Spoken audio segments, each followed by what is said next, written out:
All right, so in this video, I'm going to go over all the rook lifting tactics.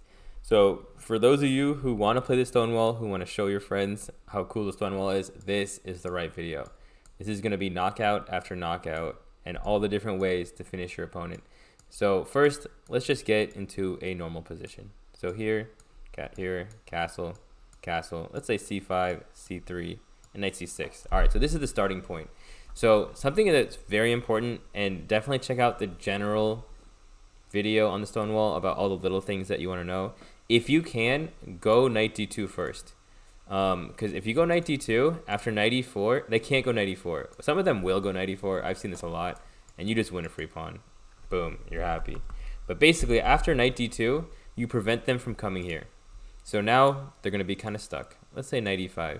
Okay, sorry, no, let's say. So the next step of the rook lift is you go knight e5. So queen c7, rook f3. So the rook lift goes like here and here, okay? So a lot of times they're stuck over here. They don't know what to do. Maybe they'll take here, maybe they'll take here. But let's say they just let you get what you want. You go rook h3, and then let's say a6. So now it looks like h7 is defended. But here we have a knockout. So bishop takes h7 check. So now if they take, you go queen h5, hitting the knight and threatening mate. Like if the knight moves, this is GG. So now let's say they try to run. Let's say they go rook e8. So here you go queen takes f7 check, push them to the corner like a good boxer. Put them against the ropes, and now you start unloading. And here knight g6, a sneaky little uppercut. This is mate. So this is the beginning of the many checkmates that we're going to look at with the rook lift. So the next one we're going to look at is going to be, so we did the run. Okay, so let's say they don't take. So I'm going to leave the queen on d8 for this example. Let's say they go a6. Let's say they go rook here, b5, no, not they, we, here, and c4, for example. So here, actually, I'll make it even more interesting. Let's say they go take on d4. So you can take back, but you don't need to. So let's say, oh, sorry, not let's say. So bishop takes a7 check. We went over this. So knight takes, queen here is GG. So let's say they don't take. Let's say they go king to h8. So now we have a really cool combination. It's pretty much like a three-piece in a soda, to quote the great Jorge Masvidal. So bishop g6 check. So now we have a discovered check. King's got to move, right? All right, so this is a combination. You're probably going to have to rewatch this a couple times. But the way you do this, you got to set him up. So you go bishop takes f7 check, rook takes, and now you have rook h8 check, sacrificing the rook. The reason why is after he takes it, you go knight takes rook, forking the king and the queen. And after this and this, we're just up a bunch of material. We're super happy.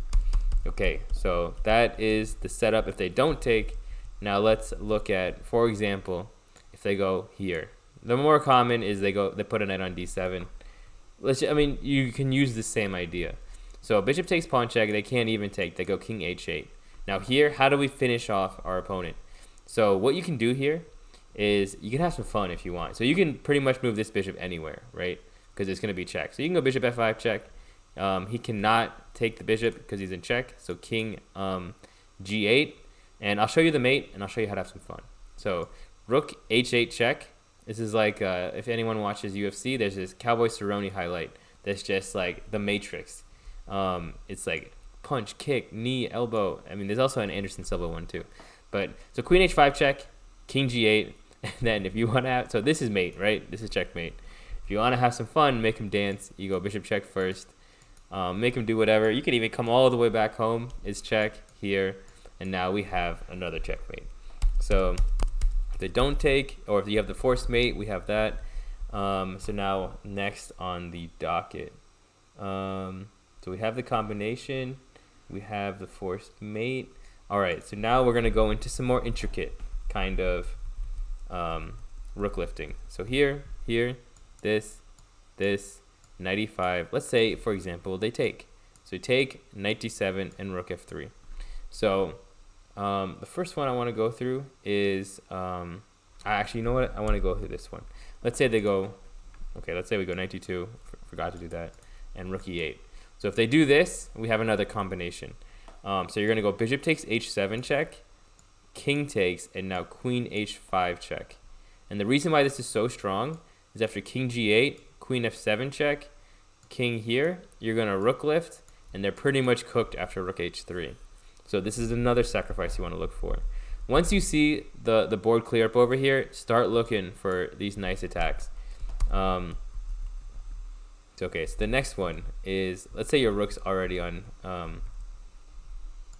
f3. So, okay, we go knight d2, as we're supposed to do, sorry.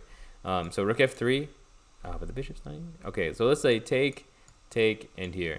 So if here, okay, so this is what you want to know. So bishop takes pawn check, king takes, rook h3 check, king here, and now queen h5. It looks like they're stuck. The way they can create some space is they can go f6. So if they do this, you want to know two things. It's not forced mate, but it's still really, really good for white. So queen h7 check, king here, and the way that you put pressure is you go rook g3. So rook g3, you're hitting g7. Most of the time this knight's like over here, but in this case you're hitting g7, and the way you want to bring in more pieces is, okay, we'll make a random move, is you want to go e4, and then knight f3 and bishop h6. Once the bishop is here, now you have some serious checkmating ideas. So I'll just make some moves. Let's say here, knight f3, let's say c4, and bishop h6.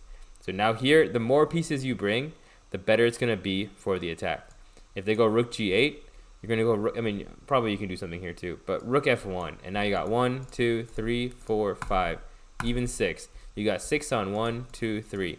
If you're +2, it's a good chance there's going to be a win. Yeah, if we want to have some fun, I'll even show you guys a potential finish. Oh man, where do we begin? All right, we'll do the most simple one. Queen g6 check, king f8, and now knight g5. So here he cannot take because he's pinned. You're throwing knight takes pawn mate and knight h7 mate. Once again, if we're in the business of having fun, actually I don't know which one I would do here. Queen f7 is pretty like Hitler's bunker kind of vibes. Knight h7 is some sniper vibe, left hook vibes. But anyway, so that's what you want to do. If it's not quite mate, but they can go f6 to create some space. And then yeah, for the most part, those are all the combinations, or most of the combinations you want to know for the rook lift. So just to recap real quick, I'm not going to recap everything, but low-key maybe the most important. Go knight d2 first to prevent knight e4.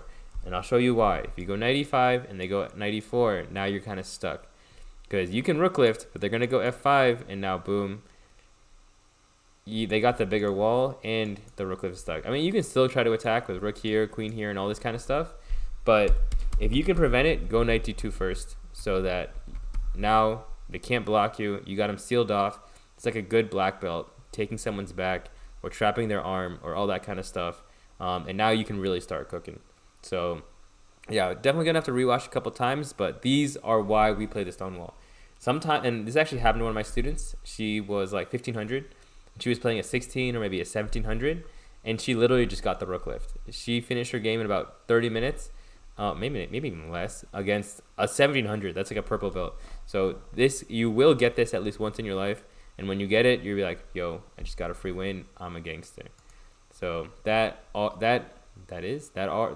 those are most of the rook lifting tactics.